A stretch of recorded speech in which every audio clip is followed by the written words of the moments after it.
Semenjak gue ngeliat USD AI di Pendle, gue ngerasa ini nggak bisa sembarang-sembarang digen gak sih di Pendle ini. Bahaya anjir. Emang udah nggak bisa, makanya sekarang harus tahu betul nih backingan stablecoinnya itu apa. Apalagi kalau dulu kan yang di Pendle kan sedikit ya stablecoin. Dulu kan awal banget kan LRT.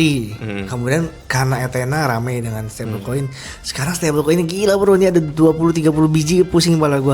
Akhirnya gue cek satu-satu. USDI sih ya masih lumayan lah kalau di awal. Tapi ada contoh-contoh lain yang retard yang mana backingannya itu dipakai buat minjemin ke orang yang menggunakan stablecoin utamanya sebagai kolateral. Itu kan apa ya? Systemic risk gitu. Gue bilangnya systemic risk yang seharusnya nggak boleh itu. Jadi ya buat orang yang umum ya nggak ngerti dengan DeFi ini lumayan repot untuk kalau mau masuk ke Pendle, karena jadi lebih susah untuk mengerti tentang resiko setiap stablecoinnya, karena stablecoin kan ada macam-macam ya gitu. Ini kalau diomongin misalnya USD AI deh, kita translate ke baby language berarti beda sama Ethena gitu. Kalau Ethena masih liquid gitu, jadi begitu kita mau exit kita bisa exit gitu. Tapi kalau ini dibelanjain barang berarti ada resiko gagal bayar gitu kan? Iya. Ini nih yang nggak oke nih. Masih ada gak sih decentralized insurance zaman dulu, apa ya, lupa gue. Nexus Mutual. Nah, masih ada gak sih? Masih. Dia taruh situ gak ya? Gak tahu deh. Jadi lu sekarang kalau Pendle gimana caranya? Lu masih Pendle aja sih? Masih, cuman ya harus ngecek satu-satu ini stablecoinnya oke nggak, backingnya apa, bisa instan withdraw nggak, atau nggak withdraw butuh berapa lama, kelok nggak, dan lain sebagainya. Cek satu-satu. Harus tahu timnya seperti apa gitu. Dan sekarang karena adanya pilihan lain untuk hedging dan kalau cari poin, dan ini gue mulai menggunakan jenis DeFi yang lain juga, yang berarti inovasi baru. Berarti APY ini sekarang udah turun dong? Apa masih sama aja dengan strategi lu yang baru? Strategi yang baru jauh lebih gede. Tapi tentu dengan resiko yang disesuaikan ya gitu. Ya, itu pemilihan kosakata yang bagus sekali. Yang sangat main aman. Karena tentu kalau gue memilih koin yang salah, bisa nggak balik. Strategi yang baru ini menggunakan option trading, two ways. Jadi pilihannya kalau nggak covered calls ya cash secured puts. Gitu. Covered calls itu adalah janji jualan. Misalnya harga hype hari ini 48,2. Gue janji jualan di 49 di maturity date. Tapi gue dapat dulu premium yang dari orang yang membeli call optionnya. Sehingga ketika maturity date-nya tidak lebih dari 49, gue dapat hype ku balik. Tapi gue udah dapet kan premiumnya kan, gitu. Keuntungannya di sana. Nah, terus kalau case lu pakainya gimana tuh strateginya? Nah, ada beberapa strategi. Tapi yang paling simpel adalah harus punya hype harga murah dulu. Case-nya adalah misal contoh kemarin ya, gue beli hype 38 kemarin pas dam, ya kan. Kemudian gue sekarang bisa setelah 38, gue expect market ini membaik, harganya akan naik terus. Jadi ketika hype di harga 40, gue membeli cash secured puts di harga 39. Yang artinya gue berjanji beli hype di harga 39 tambahan gitu ya. Tapi di maturity date gitu. Dan gue mendapatkan premium secara langsung. Nah, ketika di maturity date harganya lebih dari 39, gue akan mendapatkan USDT gue balik. Tapi gue udah dapat keuntungan premiumnya.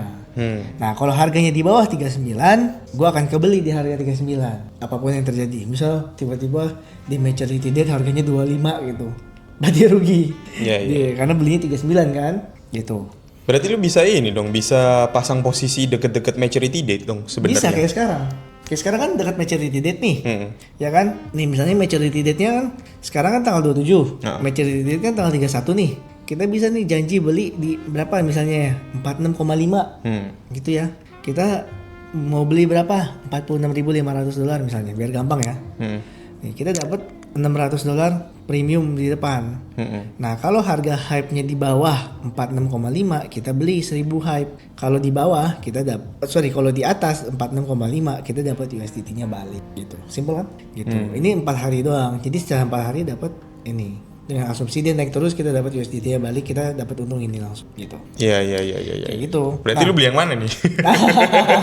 Kalau ini gue lagi pantau market ya. Oh. Nah, atau kita bisa pakai ketika kan gue punya hype harga 38 kan. Dan sekarang harganya kan 48. Iya. Gue bisa jual di market untuk $10. Oke. Atau gue menggunakan covered calls. Nah, covered calls adalah janji jualan. Bisa short dated tanggal 31 Oktober 2025 which is 4 hari lagi. Itu kalau gue janji jualan di harga lah 50 lah misalnya, mau jualan 1000 hype. Jadi nanti ketika kalau misalnya tanggal 31 Oktober harganya 50, di atas 50, gue akan dapat 50.000 USDT. Ya kan, karena janji jualan di harga 50 kan. Kalau harganya di bawah 50, gue dapat 1000 hype gue balik. Tapi dan dapat 600. Sudah dapat otomatis 600 USDT di awal. Gitu. Jadi kalau misalnya harganya misalnya 51 nih, berarti ya udah gue take profit $12 per hype plus dapat premium. Ya sekarang beli produk ini nggak ada ruginya nggak sih? Ya karena udah punya hype yang murah.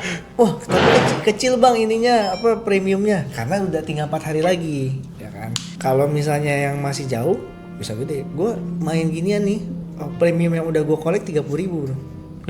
Jadi emang udah gede. Nggak cuma itu, bisa Solana, bisa ETH, bisa Bitcoin. Jadi kalau misalnya lu jagonya trading Solana, ya ini Solana juga ada pilihan sendiri. Gitu.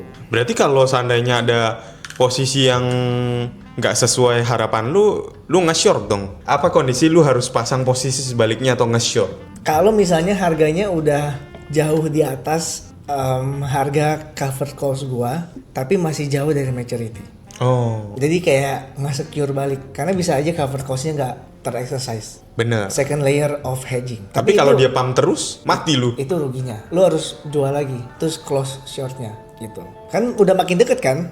Makin deket ke maturity kan? Short-nya lu close, posisi rugi, jualan cover cost lagi. Double down cover cost-nya gitu. Yeah. Jadi cocok orang yang punya memang modal udah oke lah. Jadi punya flexibility main. Contoh kemarin bulan September ini ketika harga pump nih, gue jualan covered calls harga 50 sampai 52. Pikiran gue kena dong. Ya kan? Kemudian gue beli cash secure puts 47 dan 42. Ya kan? Harga di posisi ini harus diingat September pertengahan, hype itu harganya 55. Okay. Tapi closingnya September tahu di harga berapa? Closing September tuh tanggal 26 bro.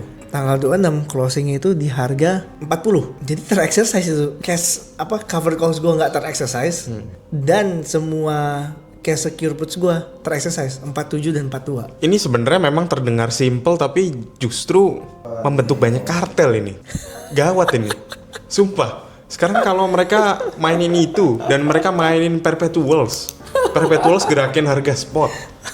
Wah. Tapi intinya goalsnya adalah kalau mereka nge-hold si ini hype banyak. Sebagai hedging, ya memperbanyak hype betul. Ini untuk hedging dan gue mendapatkan premium dalam perjalanannya. Sekarang pas posisi ini seimbang nggak posisi covered calls sama cash secure puts? Seimbang. Lebih banyak covered calls. Kan kemarin itu covered calls gue tidak ter-exercise, alias tidak terjual, tapi gue malah beli hype lagi kan.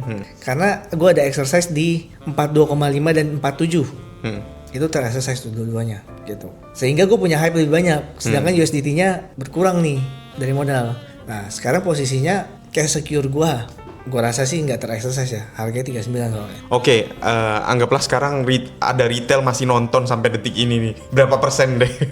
Dapat berapa persen kalau lu mainnya tuh dengan modal dan segala macam? Ini kan modalnya gede berarti. Nggak, APR-nya aja dong. Bener, APR-nya aja nggak masuk gua. Berarti modalnya harus gede atau lu minimal harus nyiapin budget untuk nge-cover shortnya jika terjadi sesuatu hal yang tidak diinginkan. Iya. Bener kan? Betul. Itu kadang-kadang unexpected, kadang-kadang expected. Tapi kalau orang ada duit kan merem dong. Oh ya udah gue ambil aja dari sini duitnya gitu. Iya. Tapi kan kadang-kadang ada orang yang duitnya pas-pasan dong. Nah berapa persen? Dengan lu yang budgetnya mah pasti ada lah buat nge-cover. Oh kecil, ini sizingnya mungkin nggak ada 1%. Oh nggak ada 5% dari total portfolio. Nggak, APY berapa persen? APY-nya.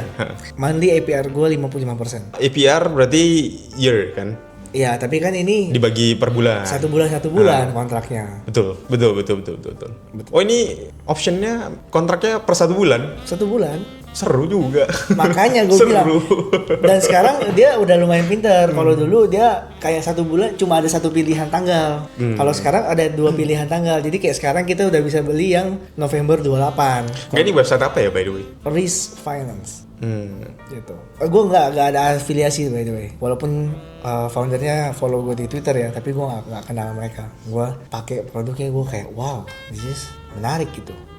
Dan TVL mereka pas gue masuk itu nggak ada 10 juta bro. Sekarang 33 juta. Nggak. Ini harus gua harus tahu dulu. Kirby main ginian nggak? Main. Wah anjing. Kayaknya main ya. Nggak suka gua. Kenapa? Nggak, ini nggak semua orang bisa main bro. Hah? Nggak semua orang. Oh dia nggak main. Nggak dia nggak main. Nggak ada yang tahu men. Nggak ada yang tahu nih barang. Itu dia justru kalau tahu. Kenapa kalau tahu? Nggak, orang-orang explore mereka satuin nih semua hype mereka. Jadi mereka jadi satu perang nih. Setengah buat ini, setengahnya buat ngedam. setengahnya buat pakai perpetual short. Market gerak, habis itu di-buy lagi, ditutup shortnya, gitu aja terus sampai mati retailnya. Ini nggak banyak yang tahu karena emang bukan hal yang straightforward kan. Lu tau gak sih Shoku yang developernya Unit protokol? Iya. Dia dulu sempat mau invest di Uber kan, tapi dia nggak dapat. Ini invest ini pas private funding ya, bukan pas udah IPO. Kemudian dia nggak berhasil lah intinya. Terus dia berpikir kalau Uber nanti listing, ini harga taksi pasti down ini, harga saham taksi yang tradisional. Akhirnya dia beli put options yang banyak. Salah satu top holders put optionnya si mobil-mobil taksi tradisional, dan malah keuntungan dia lebih gede dibanding kalau dia invest di Uber. Jadi si Shoku ini udah katam banget lah tentang equity perpetuals. Itu kenapa ketika dia build equity perpetuals di Hyperliquid nih jadi game changing, dan banyak orang nggak paham tentang HIP3 kan.